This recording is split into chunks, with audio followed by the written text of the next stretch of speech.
Bem-vindos a mais um episódio do Hotel Lobby Talks, esse videocast, podcast, esse papo que a gente tem com os hoteleiros aqui para mostrar o lado humano da hotelaria e cada vez mais estamos conseguindo fazer isso. Certo, Peter? Certíssimo. Prazer estar contigo. E aí, semana boa? Semana boa, para variar, né? Viajando e, enfim, não parando. Adoro o meu trabalho, adoro. Meu trabalho não é trabalho. O trabalho eu me divirto muito. Ah, é? Não é o meme, não? Que não. O pessoal fala que... O pessoal pensa que é uma coisa, mas na verdade é outra. Eu tenho um privilégio hoje, né? De ter uma equipe muito boa, de ter um sócio também que está fazendo muito e que eu posso hoje me dedicar mais à produtora, né? De vídeos que a gente está, de conteúdo digital, vamos dizer assim, que eu tenho entrado mais de cabeça nisso. Então, eu estou muito feliz. Fechou. E hoje nós temos uma convidada que é da casa também, parceira, né? Faz parte aí da família. Da né? família dos articulistas, dos articulistas, né? Dos amigos. Enfim. Ana Beatriz Barbosa, bem-vinda. Um prazer estar aqui, gente. Bem-vinda. Muito feliz. É aquele programa que você ficava olhando assim, nossa, um dia eu queria estar lá. E eu acho que quando você pensa bem, você chega lá. Claro. E hoje é o dia. Se você plasma aquilo que você quer, que você joga para o universo, se você fala, eu quero estar, você vai acontecer. Se for alinhado com o universo, estiver no tempo certo, acontece. É só pedir. Eu acredito muito nisso. E eu boto muito a cabeça no que eu quero e vou atrás. Chegou. Bacana. E nossa pergunta inicial sempre é: quem era a Ana Beatriz, pequenininha, criança, que estava ali começando a despontar alguns desejos, talvez de trabalho, de ser alguém? Como é que foi essa tua experiência, essa tua juventude, essa tua infância que gerou a Ana que está aí hoje? Então, Peter, eu vou falar que eu acho que fui muito honrada com o meu DNA, sabe? Eu sou filha de 2 intelectuais. Meu pai era advogado de propriedade intelectual. Minha mãe era crítica gastronômica. Eu sou neta de música. Minha avó era compositora e maestrina, tinha trabalhado com Vila Lobos. Nossa, foi presidente da escola Vila Lobos. Então, eu fui criada num ambiente de muita cultura. Meu pai, inclusive, antes de ser advogado, ele foi professor de música e deu aula para o Léo Gandeman. Ele era professor de flauta. Olha só. Então, eu vim do berço da música, da cultura. Legal. E meu pai seguiu carreira de propriedade intelectual. Ele negociou os tratados pelo Brasil, porque ele estava cedido ao NPI. Depois ele montou o escritório dele. E a minha mãe foi a primeira crítica gastronômica do Rio de Janeiro. Ela abriu tanto a página do JB quanto do Globo. Então, eu fui criada no mundo entre o direito e a gastronomia, da hotelaria. E eu, pequenininha, comendo muito bem, viajando. Ouvindo música boa. E meu pai foi fazer mestrado em Nova York quando eu tinha 4 anos de idade. E aí foi um momento desafiador, porque eu cheguei lá sem falar uma palavra, eu falava cheeseburger. Você lembra de alguma coisa disso? Lembro muito. Quanto tempo que foi? Fiquei lá 1 ano. 1 ano. 1 ano. E minha mãe me botava, comecei a estudar, minha mãe me botava para sentar, eu voltava do colégio, ela me botava para assistir programa Sesame Street, que era um programa educativo. Sim. Tudo em inglês, até eu aprender a falar inglês. E foi um momento muito interessante na minha vida, porque foi um momento desafiador. E quando meu pai se formou, né, ele se formou em Colômbia, eu já tinha 5 anos, ele colocou o chapéu de formatura em mim, eu virei para ele e falei assim: pai, muito, muito determinada, guarda dinheiro que eu vou fazer mestrado aqui. Então, com 4 anos de idade, eu determinei isso. Isso aqui é foco, hein? Eu disse isso, tinha gente que queria casar, que eu queria fazer mestrado em Nova York. E aí fui, estudei 10 anos no Colégio Britânico, depois saí do Colégio Britânico para o Santo Inácio, porque tinha que fazer direito. Meus pais se conheceram, na verdade, fazendo direito. Os dois eram... tua mãe também? Meu pai era de manhã, minha mãe à noite.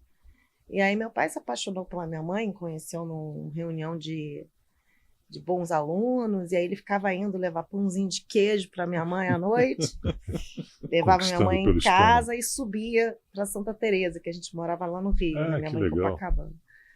Então, acho que eu fui criada muito nesse meio de cultura e muito determinada do que eu queria. Eu queria fazer mestrado em Nova York. E aí, segui carreira, fiz, comecei a trabalhar. Meu pai era muito, muito exigente. Meu pai era eu era boa aluna, mas meu pai dizia assim, pai, tirei 9,4 em português. Aí ele, cadê os outros 6? Né? Então sempre foi aquela coisa do cadê os outros 6? E aí fui para o Santo Inácio, passei na UERJ, meu pai sempre exigindo. Meu primeiro emprego não foi com direito, meu primeiro emprego, na verdade, foi com 12 anos de idade. Meu pai já me botava nas férias para cortar jornal e colar, porque você tinha que fazer clipping de jornal na época, com as notícias. Depois eu trabalhei com colônia de férias, eu era monitora de colônia de férias. Olha só! E aí você falou, não quero ter lá. Onde era essa colônia? Era no sítio São José, no Vale do Cuiabá e Itaipava.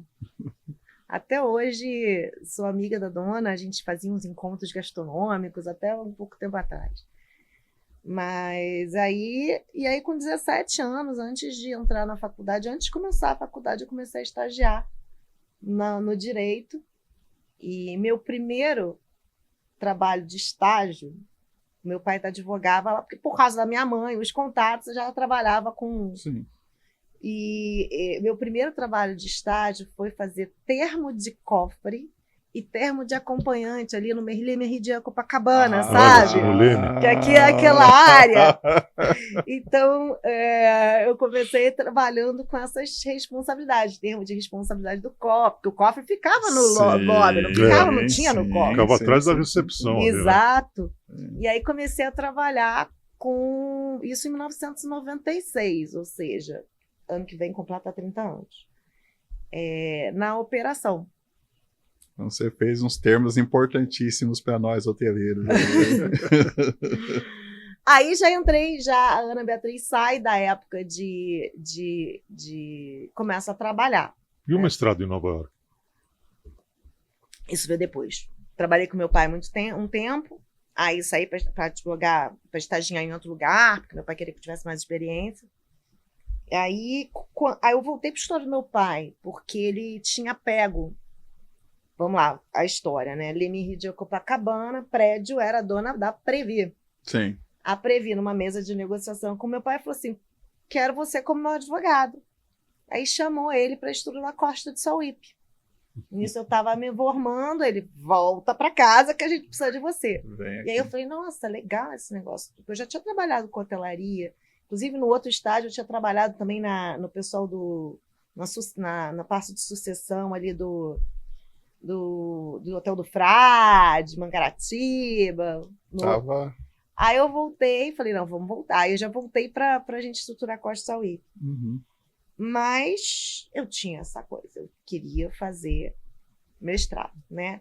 Eu tinha um plano, eu queria ser sócia antes dos 30, eu queria fazer meu mestrado em Nova York, eu queria minha família propaganda de margarina.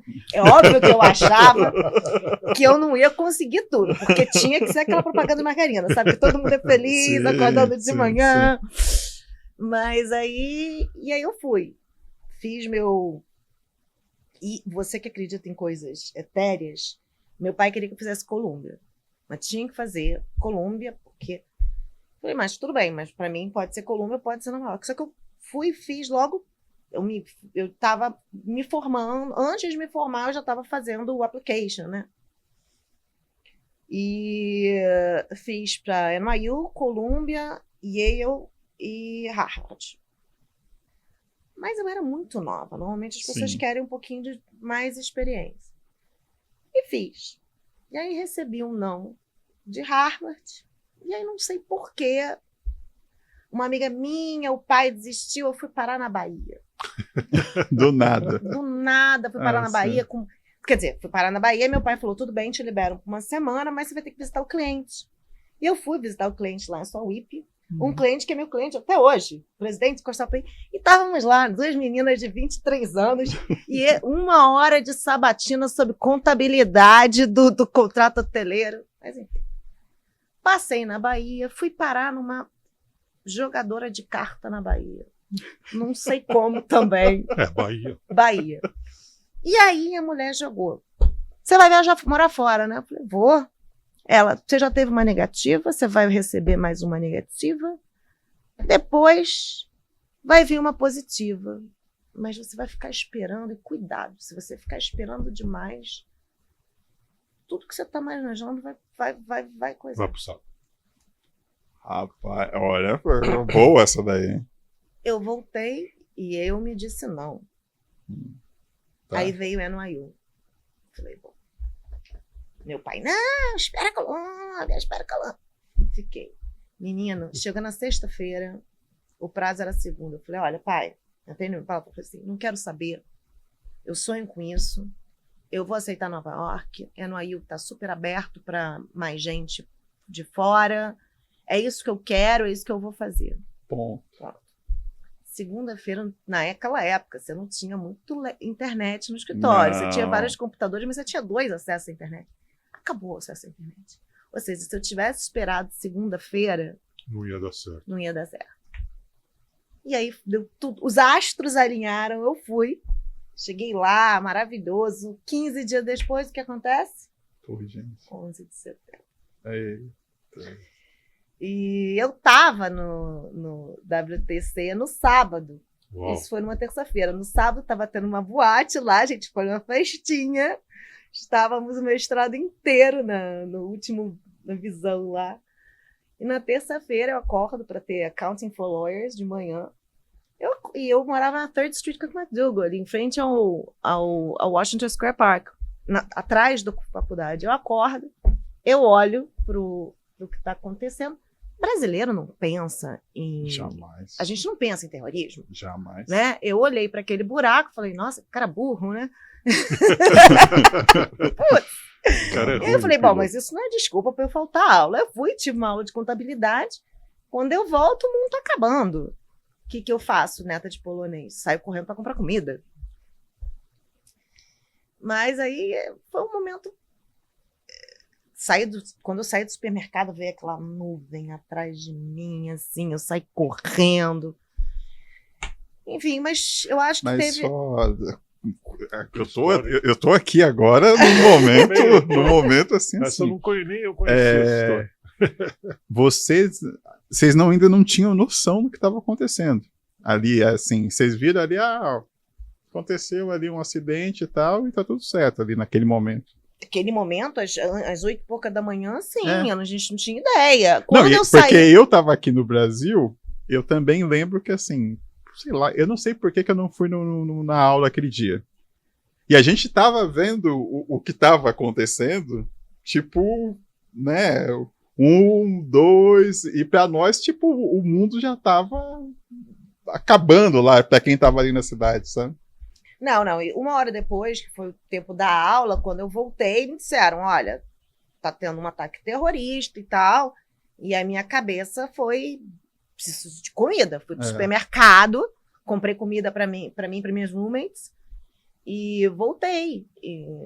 E aí foi um negócio interessante, porque não tinha comunicação. Exato. Né? Só que, não sei porquê, vocês se lembram do ICQ? Sim. Eu tinha o ICQ com o meu pai. Eu era a única pessoa do prédio de estudante que tinha comunicação com o mundo. Então, aquele dia eu passei o dia inteiro subindo, descendo de escada e mandava, pai, agora você liga para a mãe de não sei quem e fala que o filho tá bem. Tá bem. No final das contas, foi um momento muito especial, porque, quer dizer, por mais que tudo, né, o meu grupo, você conhece muita gente de muito lugar do mundo, mas eu acho que a gente se tornou um pouquinho muito mais família naquele momento, que a gente estava unida, a gente não sabia o que ia acontecer, e formamos uma galera muito forte. Acabou que eu fui madrinha de casamento no Panamá, no Peru, porque a gente ficou realmente amiga para a vida, né? Então, depois eu ia ter um emprego lá, o meu emprego foi cancelado, eu voltei para o Brasil, Então, isso afetou. Então, o plano lá da minha... ficou um pouco atrasado, porque eu queria morar 1 a 2 anos em lá, acabei morando só 1 ano, não consegui um emprego. Mas, em compensação, assim, Deus escreve terços, assim, por linhas tortas, né? Eu voltei Sempre. e conheci meu marido, e tô com ele há 22 anos. Uhum. E achava que ia ter muito mais chance de conseguir uma vida de estar sócia antes dos 30 do que a vida propaganda de margarina. Mas estamos juntos aí com 2 filhos, então eu acho que... E hoje a gente sabe que margarina não faz bem para a saúde, né? Então, Já também já Não é? tem esse detalhe. Hoje também em que é dia eu quero importante. vida de azeite, Exato, na verdade. é isso aí. Cara, mas que incrível, que Bacana, incrível. experiência. Eu não conheci alguém que tivesse estado lá. É, tão próximo, Tão né? próximo, né? Tão Porque próximo. O Washington Square é bem perto, né? Eu vou te contar mais uma história, já que vocês estão no jornalismo, antes da gente entrar para o direito hoteleiro, é uma história engraçada. Nessa época, quer dizer, não é tão engraçada, tá? Mas eu acho que como jornalista, acho que vocês vão achar interessante. Eu morava com uma panamenha e uma mexicana. As 2 foram trabalhar para o governo, cada um para o seu. E aí teve um dia que estavam precisando de sangue. E nós fomos doar. E rejeitaram meu sangue por eu ser brasileira. Nossa Senhora. Que Que doideira. Na época. E aí eu falei, mas poxa, vocês não vão nem perguntar se eu tenho tatuagem, aquelas perguntas, quantos parceiros. Não aceitaram meu sangue. Nessa época eu fiquei assim, sabe? Ficou Tipo, mal, né? eu falei, poxa, mas... E aí também, nesse dia que a gente foi doar sangue, a gente falou, poxa, a gente já estava, sei lá, com não sei quantos dias trancados em casa. E a gente falou, bom, vamos pegar o metrô, porque não podiam sair. Vamos pegar o metrô e vamos subir para a parte de norte da ilha, para ir ao cinema, fazer alguma coisa, já que a gente já tinha saído para doar sangue, ninguém queria ser nosso sangue. E a gente saiu, só que aí a gente saiu na estação errada e a gente saiu no prédio da CBN contaminado de antrax. Meu Deus! Que fase. Ela é uma sobrevivente, Eu gente. sou uma sobrevivente. Só que aí a gente voltou. E aí veio aqui, a gente viu aquelas faixas amarelas, tipo polícia americana, né? E daqui a pouco veio um bando de guardinha correndo atrás da gente. A gente, meu Deus do céu, 3 latinas que não aceitaram o nosso sangue, a gente vai ficar preso. Vai ser deportado. A gente sai correndo, entrou no metrô, conseguiu voltar. E aí eu sento. E eu, muito estudiosa, falava, gente, o que aconteceu? Eu tenho 23 anos, tive um namorado na vida, só estudei, o que vai acontecer na minha vida? E minha roommate mexicana era um pouquinho mais vivida, já tinha 24 anos de idade. Aí ela veio e falou assim, vamos a morir felizes, tequila party! Eu falei, nossa, hoje, eu vou começar a beber hoje. Mas acho que a gente, em qualquer situação, a gente tem que fazer o melhor, né? Claro. E se você está com as pessoas legais e você aproveita para transformar, confesso que fiquei me achando meio super heroína, assim, depois disso. Não morri, não peguei antrax, mas foram situações que vão moldando, né, o nosso caráter, vão nos tornando, assim, a gente vê que às vezes as crises não são tão sérias assim. Sim. Não, e aí, assim, e a hotelaria estava sempre te chamando ali, né? Sempre te chamando desde... já estava com o pezinho ali, né? Desde o começo. Sempre. E foi isso. Eu comecei a trabalhar com cooperação, né? Desde estagiária, depois montando Costa do Sauípe. E aí ficamos acompanhando o dia a dia, né? Não só estruturamos todas as negociações com as bandeiras e as pousadas, mas a gente ficou acompanhando aí 7, 8 anos. E aí, na época, advogando para vir como escritório externo, né? A gente também aturava para a parte imobiliária deles. Então, pegamos a época que o Hotel Tabangará estava parado, lá com o Rafael Birman, pegamos o Hospital Humberto Primo, que também era, né, lá atrás. O Birman que você está falando é o Tangará hoje. O Tangará. E o que hoje em dia é o Rosewood. Isso lá atrás também. Aí, trabalhei para shoppings também na parte da Previ e tal. E fiquei com o escritório do meu pai até 2011. Em 2011 eu cheguei à conclusão que eu estava querendo sair um pouco disso. Aí eu encontrei com o meu colega de mestrado num casamento. Falei, putz, estou querendo trabalhar com hotelaria. E aí eu fui trabalhar no Campos Melo. O Campos Melo era um escritório que é associado ao J.J. Piper, um dos maiores do mundo. E aí eu mudei de lado. Aí fui trabalhar para a Bandeira. Aí trabalhei 8 anos para todas as operações do Marriott daqui. Trabalhamos para o W Hotel aqui na Funchal. O que abriu 2 anos negociando aquele negócio. 2 hotéis do Parque Olímpico, no Marriott, desde a compra do terreno, com a estruturação. Que lá é propriedade da Marriott, né? Propriedade da Marriott. Eles têm 3 hotéis no mundo que é propriedade deles. Esses do Rio estão inclusos. São 2 do Rio. 2 no Brasil. Grand Hyatt Barra da Tijuca, Hyatt, que é um empreendimento que é dentro de uma APA. Sim. Ali no... Então, desde a compra do terreno, contrato de construção, a negociação de residencial, o proprietário foi um dos poucos que conseguiu financiamento do BNDES, e a gente conseguiu que ficasse registrada a hipoteca só na parte do hotel, apesar de ser um terreno único. Então, montamos isso, foi um empreendimento também que vários anos, e a operação, né? Desde o... Estava lá com o meu chapeuzinho na obra, negociando a obra, às vezes, eu e 14 engenheiros, assim. Mas e depois até para o contratinho lá para o SPA, né, para a operação. Trabalhei para o Hilton, questões de marca e algumas estruturações de empreendimento multiuso, licenciamento de marca, a franquia. Eu fiz a primeira franquia do Marriott com Hotéis Deville lá em 2001, pelo Hotel Deville, e depois voltei a trabalhar com franquia no Hyatt, no IHG e no Hilton. Isso já nessa segunda fase de 2011 a 2019. Peguei o primeiro início lá em 2013, antes de sair um pouco mais do hard rock. Trabalhei com o empreendimento do Trump lá na Barra. E aí, por coincidências na vida, a gente volta, né? Depois de tanto tempo, quando a GTIS foi comprar o Tangará, a gente estava assessorando a GTIS na operação.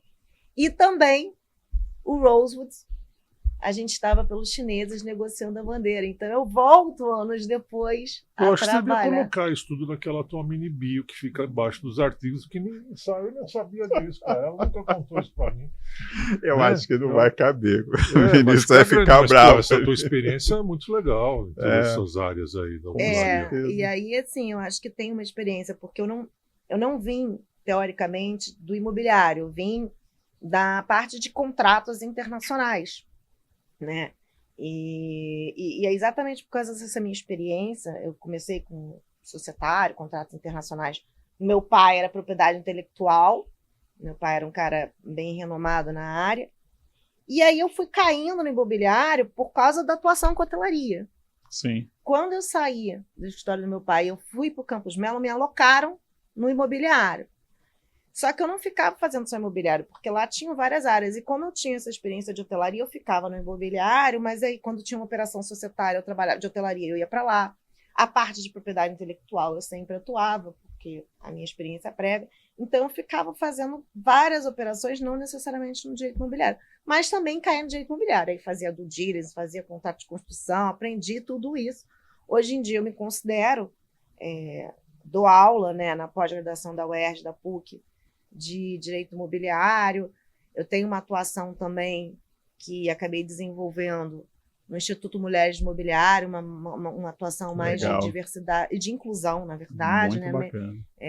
Uma pauta muito de pauta feminina. Sim. Hoje em dia, o meu escritório é um escritório boutique, só tem sócias mulheres. Aí, ó. Pérez e Barros. Não é porque a gente excluiu os homens, mas porque viemos todas de grandes escritórios. A Viviane Pérez era do Sócios do Roberto Barroso, a Isabela veio do Compliance da Petrobras, eu vim do Campos Melo, enfim. Mas o escritório já estava montado, eu me juntei 1 ano depois. E a ideia era ter um lugar que desse atendimento de grande escritório, mas o sócio continuaria a atuar, né, depois. Não é aquela coisa que você começa a falar com o sócio, depois vai falar com o associado, daqui a pouco está falando com o estagiário. Mas que permitisse maior flexibilidade. Não era trabalhar menos, mas era trabalhar com mais flexibilidade. Né? E quem, às vezes, precisava disso eram mulheres. Sim. Eu, pelo menos, eu passei... Eu gosto muito de trabalhar. E eu não tive problema, assim. Só que eu tive uma época, assim, difícil na minha vida. Porque eu tinha 2 filhos. Quando eu fui para o Campos Melo, meu filho estava com 9 meses, meu segundo filho. Então, eu tinha filhos pequenos. E aí, eu fiquei 8 anos lá. Durante esse período, 4 anos meus pais estiveram no CTI. Minha mãe ficou 3 anos no CTI, 6 meses depois meu pai ficou no CTI. Teve uma época que estavam os 2. Então foi essa que falam de geração de sanduíche, eu passei isso bem nova, né? Sim. Então, às vezes tinha necessidade, às vezes eu precisava, eu podia... 2 vezes, meu filho nasceu dia 25 de dezembro. 2 vezes, no meio da festinha dele, eu falei, gente, tem uma operação que está rolando aqui, eu vou ter que voltar para fechar, porque tudo quanto é operação hoteleira tinha o prazo 31 de dezembro. Então, dezembro era uma coisa. Então, 2 festinhas eu já fiquei 37 horas seguidas no escritório para fechar uma operação sem dormir. Não tem problema de trabalhar. Mas, às vezes, eu precisava até às 4 da tarde para encontrar com o médico no hospital. Então, comecei a sentir um pouco isso. E não, a gente fala assim, mas não é normal, né? Porque quando se sobrepõe muito assim, né? Essa falta da flexibilidade, de conseguir ter uma compreensão mesmo da maternidade dentro do ambiente de trabalho, é algo que a gente precisa repensar nisso, né? A gente ainda tem, sabe? Eu acho que as pessoas falam, você fala isso demais, mas não é. Não é. Existe uma carga de trabalho, se você pegar a quantidade de horas que a mulher ainda dedica, né, para atividades domésticas e residenciais, é um peso. E eu acho que a gente não outorga de mais flexibilidade. Hoje em dia, as coisas se tornaram um pouco mais fáceis. Com o home office, com a pandemia, eu acho até que passou a se entender que você não precisa estar no horário tal, né? Tem que cumprir o trabalho. E se você faz das 6 às 2, né? Na hotelaria você tem que ter uma parte presencial que você tem uns horários lá, mas você tem uns horários assim, porque você pode trabalhar um pouco mais, né? Eu sempre trabalhei em uns horários mais alternativos, porque eu trabalhava muito com gringo. Então, eu nunca fui uma pessoa muito matinal. Então, eu adorava, porque eu chegava... O fuso horário meu ajudava. Fuso horário, eu combinava assim. Então, poxa, o pessoal lá começa a trabalhar meio-dia, né? Porque era às 9 da manhã de lá. Eu chegava umas 10, saía mais tarde. Aí, se precisava ficar até 1 da manhã para o negócio estar pronto às 9 da manhã, tudo bem. Mas eu sempre me adaptei meus horários, porque eu também não... Sabe que assunto que eu acho que a gente podia trazer aqui também? Porque como você tem...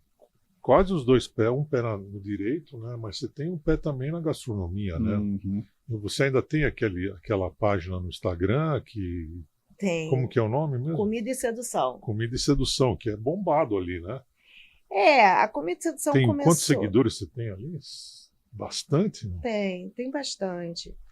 O Comida e Sedução, na verdade, ele veio da minha mãe. A minha mãe era uma pessoa...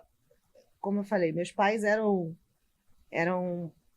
pessoas famosas, assim, né? Minha mãe era uma pessoa que foi, sei lá, 3, 4 vezes no Jô Soares, sabe? Sim. Ela escreveu a coleção dos restaurantes da Boa Lembrança.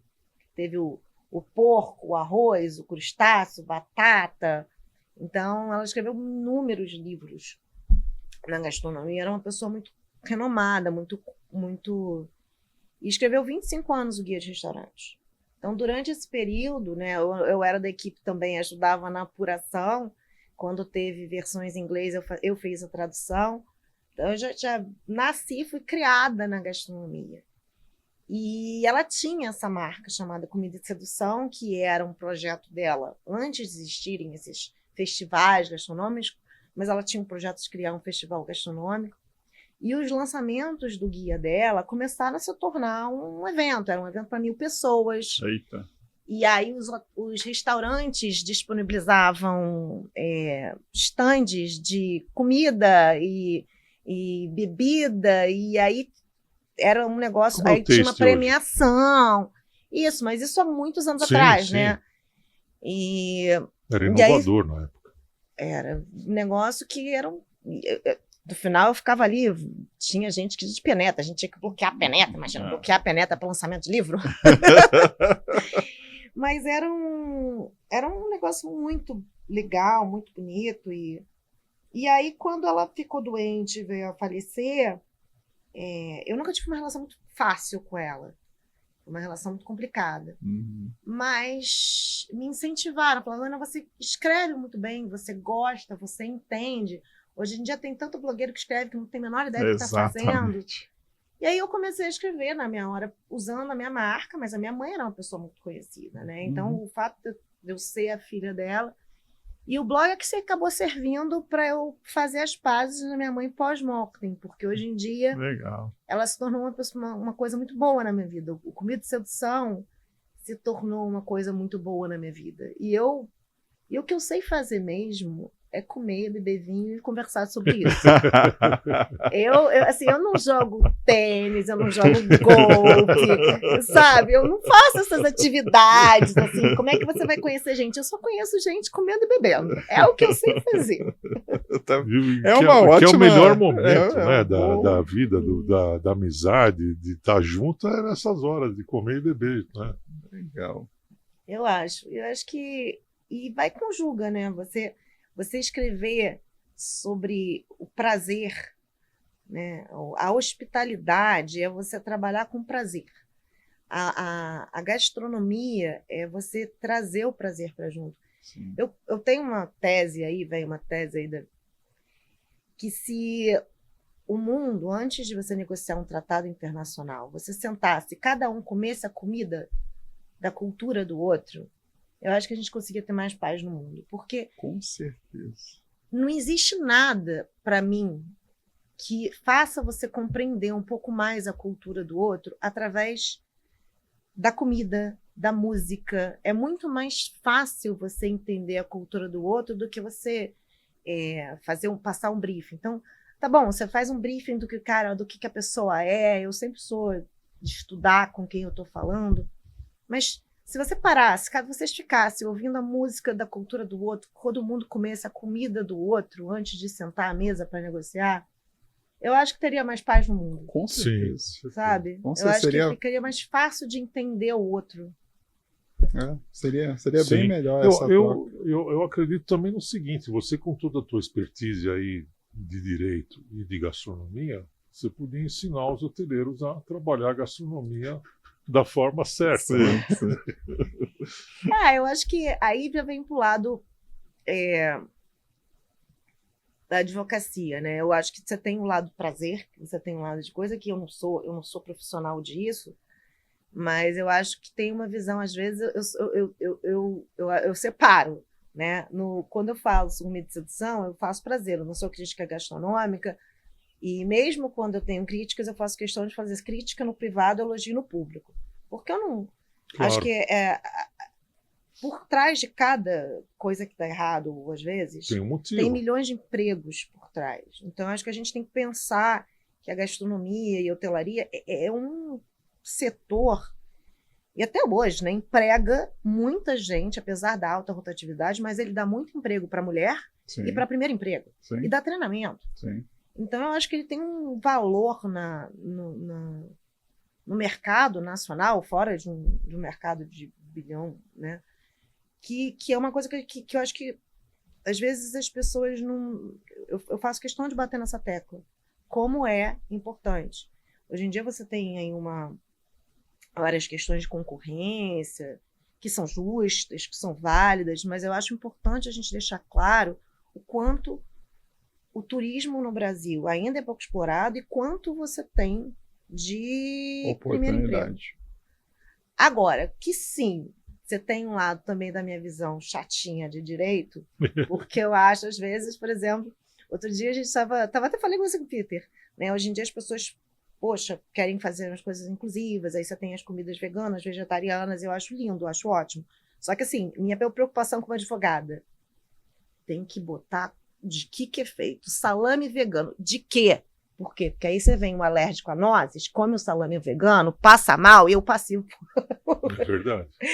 Então, eu acho que tem o lado do prazer, né, de você saber o que é bom, do que é legal, estudar a cultura, mas você tem um lado também da advogada, que eu não deixo de ser advogada. E aí, como advogada, eu sou aquela chatinha que vai pensar, você tem a lado da gastronomia, que é o bonito, mas como é que você está aproveitando? Como é que você está reaproveitando? Poxa, você está trocando o coisa de fogo por uma coisa mais biodegradável, isso aqui vai ser um investimento agora, mas quanto você vai recuperar? A parte do ESG na hotelaria, a parte da acessibilidade, que teve a lei de acessibilidade, e as pessoas e os hotéis tiveram que se adequar. Que foi exagerado. Né? Que foi exagerado. Mas acho que foi mal feito.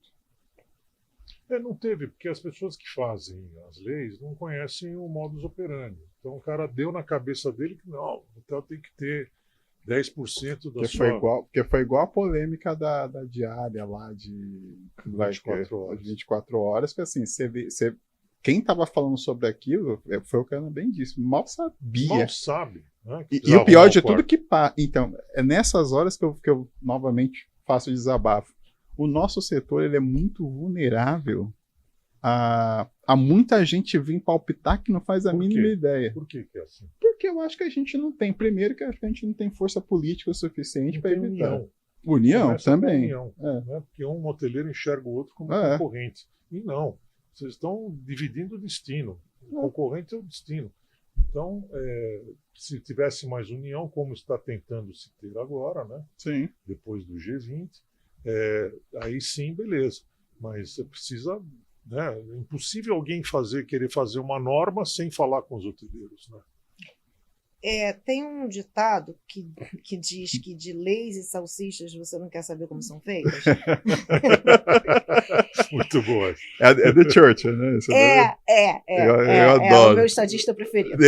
Meu também. Estamos juntos. Eu acho ele sensacional. Assim, ele é fantástico. E tem uma coisa, um gancho, desculpa, Ana, te cortar, mas tem um gancho que você deixou aí que eu acho que é interessantíssimo, que não é só área direta e tal, mas eu acho que no nosso setor também falta muito gestão de risco.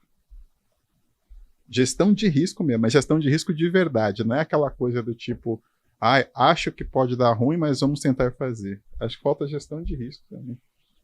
Eu escrevi um artigo recente para o Telha News que fala um pouquinho sobre isso. A Ana Paula Baixo me chamou para dar uma aula no curso de formações de talentos da Resort Brasil, e aí eu transformei num artigo, até fiz uma brincadeira puxando para a minha autora preferida de Um Seus Netos, da Agatha Christie, mas acho que crimes, crises e questões hoteleiras, né?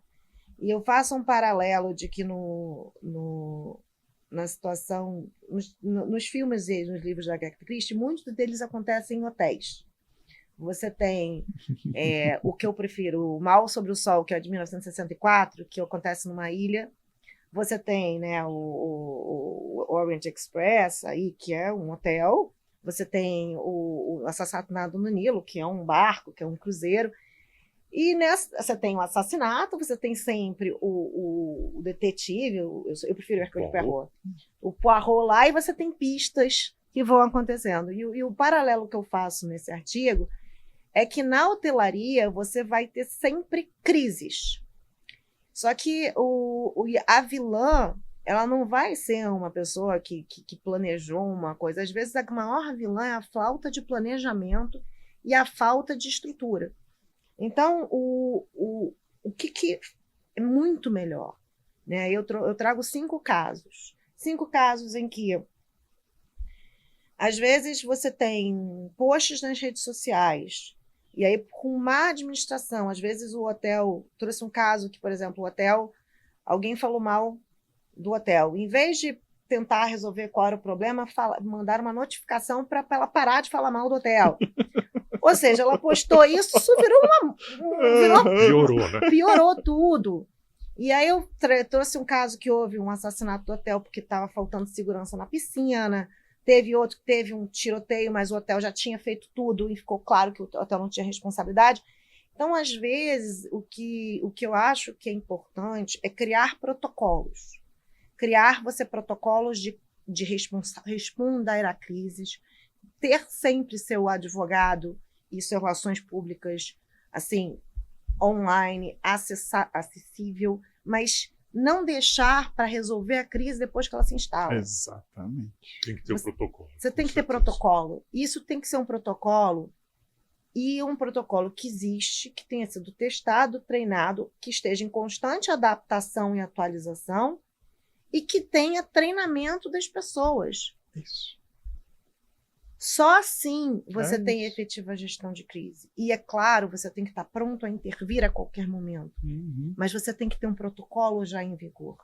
Porque, às vezes, uma palavra errada, uma notificação fora do lugar, a falta de um treinamento para uma pessoa que está substituindo ali o fiscal da piscina, são minutos, são segundos. Sim. Então, E isso é investimento. Não isso é investimento. Custo. Não é Exato, custo. Investimento. Porque uma causa dessa pode acabar com o hotel. Exatamente. Fechou o hotel. A gente tivemos um grande resort, foi 2000 e pouco, não lembro, que praticamente quase fechou por causa disso. Foi um descuido de uma intoxicação alimentar. Sim, foi lá em Angra. Que praticamente quase acabou com o hotel por causa disso. E assim, pelo menos puxando para o direito, o direito ainda é visto aquela coisa assim, advogado é chato, Exato. advogado atrapalha. E só chamam para resolver. Só chamam para resolver um problema já tem uma ação acontecendo, né? Muitas vezes as pessoas não pedem para ler contrato. E eu acho que é o contrário, eu acho que é muito mais barato você contratar e fazer o prévio.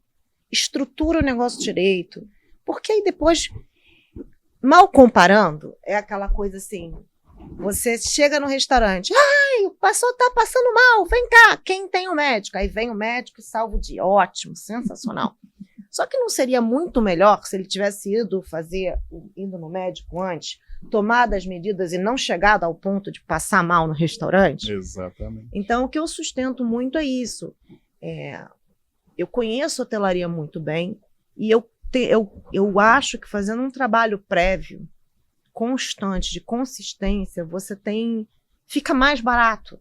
Muito mais. Fica ali, né, paralelamente, então, a mesma raia ali com a manutenção preventiva, né? Fica muito mais barato você fazer antes do que depois. Mas é o que eu falo na diversidade e inclusão. É o que eu falo muito, já escrevi bastante sobre isso e tal. Enfim, todas as vezes que acontece, a maioria dos casos que eu tenho conhecimento, que acontece uma situação de preconceito num hotel, cara, assim, tenta se defender de todas as formas para falar que não foi, por mais escandaloso que seja, que aconteceu, do que simplesmente olhar e falar, cara, precisamos treinar melhor, precisamos entender aonde é que tem uma brecha aqui que está permitindo que esse tipo de situação aconteça.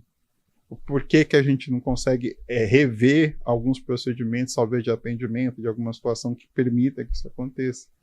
E é muito disso, às vezes, né? Do treinamento, da equipe ser treinada, que é outra coisa importantíssima, principalmente a equipe de atendimento, serem treinadas, devidamente treinadas. E como você disse, e retreinada, e sendo atualizadas, né?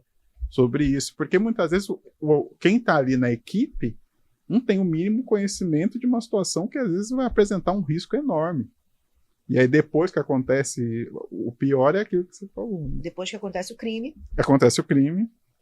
Mas vamos voltar para uma parte mais leve. Vamos voltar para uma parte mais leve. Vamos falar um pouquinho ali do teu livro, né, que você lançou recentemente, né, umas 2, 3 semanas atrás. E como é que foi isso? Olha, é um projeto que eu já vinha fazendo há um tempo, né? Assim, os artigos te ajudaram, os artigos. Eu não existia o primeiro livro sobre direito hoteleiro no Brasil. Você tinha um livro que falava direito aplicado à hotelaria, que tinha 100 páginas, mas uma coisa muito pequena, não tinha. Então, eu sustento que o direito hoteleiro é um ramo diferente, porque você tem uma aplicação de questões do turismo, você tem fiscalização, você tem questões de licença, você tem propriedade intelectual, você tem contratos específicos com particularidades específicas né? e cláusulas que não existem. Cláusulas de território existem em shopping? Existe. Mas cláusulas de performance termination são coisas assim que não existem, são típicas da hotelaria. Eu não tinha uma obra que escrevesse no Brasil sobre isso. Exatamente. Né? E aí eu tenho aí quase 30 anos disso, e eu falei, não, vou escrever, vou tirar um tempo, e vim trabalhando nisso. E aí eu botava uma meta interna, né? Eu escrevi um artigo para o Hotelier News, e aí eu estava tentando escrever um mês e meio, às vezes a vida entrava, mas aí eu queria transformar aquilo ali num capítulo. E fui trabalhando. Esse livro levou uns 3 anos, eu parei para escrever um pouco, teve uma época aí que o trabalho, mas aí eu voltava a escrever e fui pegando artigos do Hotelier News, escrevendo, e alguns capítulos que eu já tinha, eu fui transformando em artigos. Então, eu acho que a Hotelier News, ela é parte do livro. Sim. Ela é criatura e criadora, né? Assim, ela é...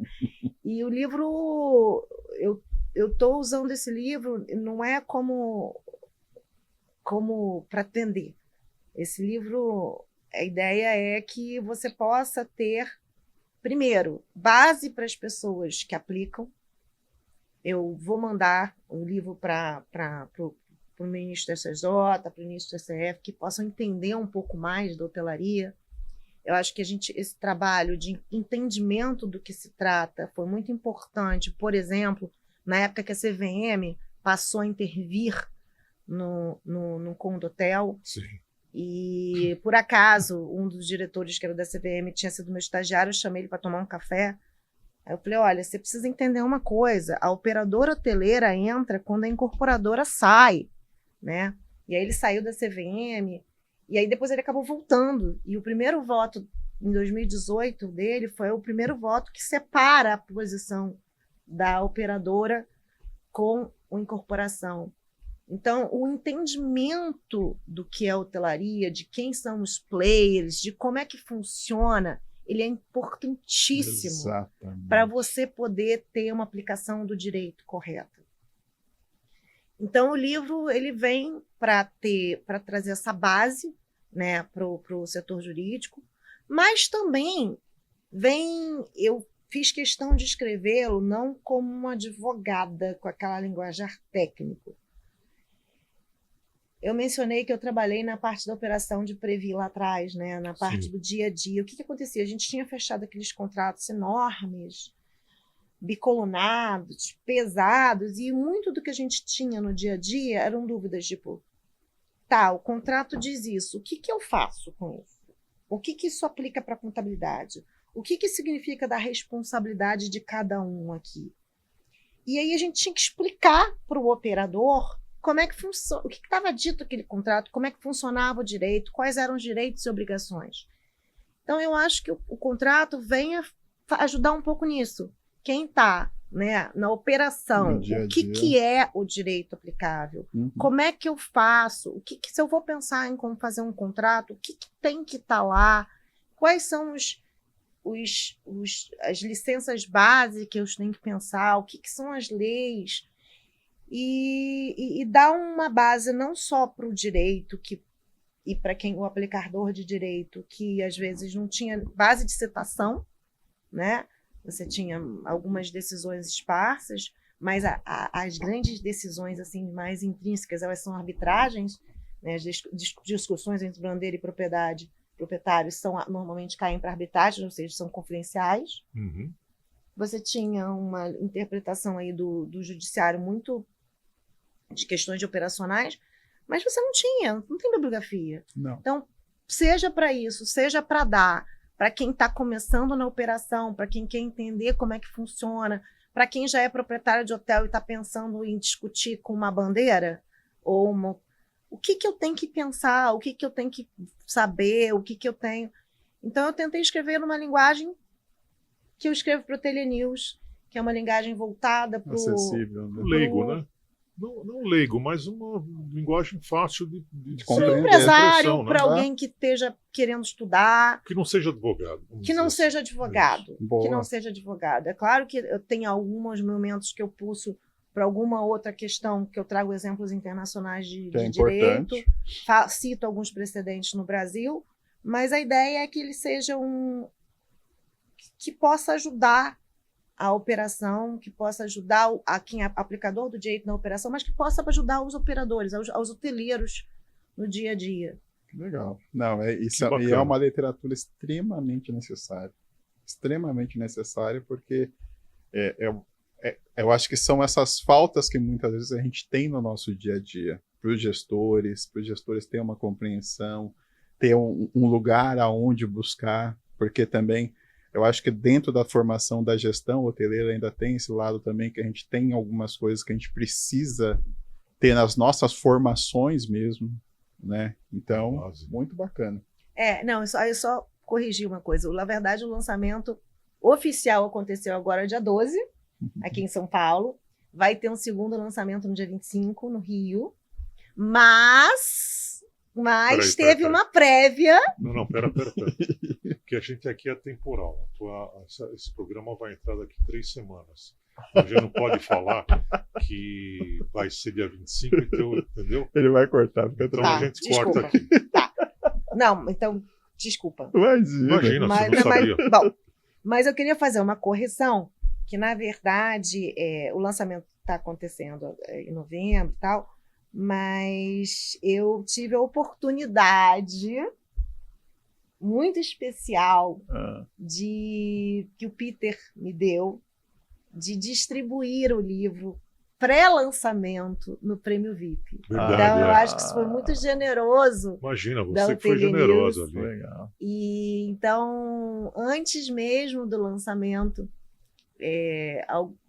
os ganhadores do Prêmio VIP da hotelaria, que a premiação aconteceu lá no tava Keep na Hotel, tá ali, receberam. E a minha ideia é, se eu pudesse, assim, distribuir para os hoteleiros. É claro que eu não consigo bancar comprar para todo mundo, mas assim, eu tenho mandado o livro porque eu acho que é importante. Eu acho que, claro que eu também preciso trabalhar, eu preciso vender serviço, mas eu acho que, além de tudo, isso aí é uma coisa que eu vou deixar, né? E eu espero que seja útil, eu espero que seja aplicado pelos hoteleiros e pelos advogados. Olha, com certeza vai ser aplicado pelos hoteleiros sérios, aqueles que realmente têm uma ideia de que a hotelaria é um negócio que vai muito além de ter uma casa de campo para poder receber amigos, né? Então, acho que o caminho é esse. A gente tem que dar as ferramentas para que o nosso setor melhore, o nosso setor evolua. Então, isso é uma ferramenta muito importante. Espero que venham outros livros ainda mais conceituados nas áreas para poder ajudar realmente, né, até nessa questão de crise, etc. Eu acho que tem um caminho muito grande pela frente e você tem um papel muito importante nessa disseminação. Então, parabéns pela tua postura, primeiro. É minha articulista preferida, pode ficar porque ela sempre é cumpridora da sua data, ela está sempre ali mandando até antecipadamente. Falei, mas Ana, já publicou faz 2 semanas. Fica a dica, hein? Os outros articulistas. Então, inclusive assim, a gente penou muito no Hotelia News para ter articulista, porque eu venho trabalhando nisso há 20 anos. Hoje que a gente está no momento, a gente tem quase 30 articulistas trabalhando e agora em 2026 a gente vai organizar isso para cada um ter o seu dia certo, né? Então a gente está aí, fica esperto, né? Porque quem não cumpre a data, tô precisando escrever uma vez. Nós vamos falar um pouco mais dessa questão, eu acho que da gastronomia também, porque é uma coisa que eu gosto muito, e a hotelaria, eu sempre falo que a hotelaria precisa aprender ainda a fazer uma gastronomia que seja para os passantes, que seja para a sociedade, e não só apenas para os hóspedes. Porque o hóspede, quando ele chega, ele quer no mínimo um café da manhã, né? No máximo um café da manhã, um home service, mas ele quer sair, principalmente aquele que não conhece a cidade, ele quer sair, conhecer o Sky, por exemplo, que é... né? Conhecer outros restaurantes e além vai. E aí eu acho que você podia também entrar num caminho desse, de poder fazer uma conjuntura e trazer pessoas que possam ajudar o hoteleiro a entender isso e como que ele trabalha. Porque para você ter um restaurante não é fácil, mas já que o hotel tem, então é só aprimorar e melhorar isso. Eu acho que as dores de quem tem um restaurante, elas são muito semelhantes com o que tem um hotel, né? Eu ando discutindo muito com a ANR, a Associação Nacional de Restaurantes, e você pensar, a questão das licenças, são dores iguais. A falta de mão de obra, né? O alimentos e bebidas, se ele bem trabalhado, ele pode se tornar uma grande fonte de receita de um hotel. Não só por restaurantes renomados, pelas pessoas de destino, você pode estar com uma ocupação baixa, mas as pessoas continuam indo, né? Se você faz um restaurante diferenciado, você vai ter demanda constante, ainda que você não tenha aí um evento e você também transforma o lugar, né? Fora eventos, né? Os eventos, que no momento que você passa a ter um lugar que é renomado, que as pessoas querem estar pelo alimentos e bebidas, puxa também muito evento. Claro. Sim. Então, eu acho que a parte de alimentos e bebidas, ela muito bem, ela aproveitada, ela gera uma receita enorme. E, ao mesmo tempo, você também acaba gerando uma maior quantidade de pessoal treinado e vindo. Ou seja, quando você não está com ocupação máxima, você tem os eventos e você mantém o funcionário, né? Às vezes em mais longo prazo. Mas as dores são as mesmas. Você tem o treinamento dos funcionários, você tem a dificuldade, muitas vezes, dos insumos, do trabalho, né, dos também. insumos, né? A logística de insumos, a qualidade, a tributação de alimentos e bebidas no Brasil. Às vezes é mais fácil você importar um alimento do que você transferir aqui dentro do Brasil. Se você pegar os preços dos vinhos importados de Portugal, do Chile, da Argentina, vis-à-vis os vinhos que a gente consegue trazer, né, aqui, é tributação, não é só custo de produção, né? É uma pena. É uma pena, porque você tem uma produção de vinhos incrível. Acho que agora o Brasil está tendo um trabalho de enologia e de gastronomia, de viagens, mas ainda é muito subaproveitado. Não, total. Ou seja, tem muito copo para encher, né? Tem muito copo para encher, e o Brasil tem uma beleza inacreditável que a gente precisava trabalhar no serviço. A gente precisa falar sobre o serviço e a gente precisa tornar o Brasil um lugar mais seguro, né? Uma das coisas que eu acho que é importante, por exemplo, você estava falando, uma das coisas que é muito complicada, você tem um emprego para a mulher ofertado na hotelaria, mas para a mulher trabalhar à noite, às vezes é muito complicado. Porque para trabalhar, por exemplo, num banco, você deixa o filho e você vai trabalhar. Agora, aquela pessoa que tem um filho que estuda no colégio, como é que ela vai voltar a trabalhar à noite no restaurante? Como é que ela vai voltar à noite? Pegar um ônibus, às vezes não tem transporte. Sim, não tem. Então, a questão da logística, a questão de ter opções, né, isso é um custo que acaba recaindo sobre os próprios hotéis, porque muitas vezes o hotel precisa contratar transporte, van, ônibus para levar. Você trabalhando na Costa do Sol, você sabe muito bem como é que é. Ter ônibus para levar a gente até a Salvador e trazer o custo disso, né? Então é complicado. Mas, desculpa, te interrompi. A gente está chegando no final já, precisamos completar ali. A nossa última pergunta agora. Qual que é o sentido da vida para você? Qual que é o legado que você quer deixar?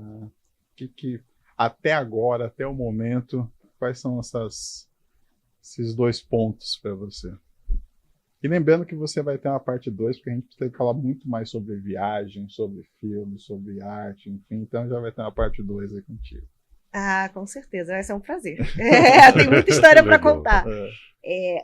Eu acho que a gente está aqui para aprender e evoluir, né? Eu já tive muito mais certezas quando eu era recém-formada do que eu tenho hoje em dia.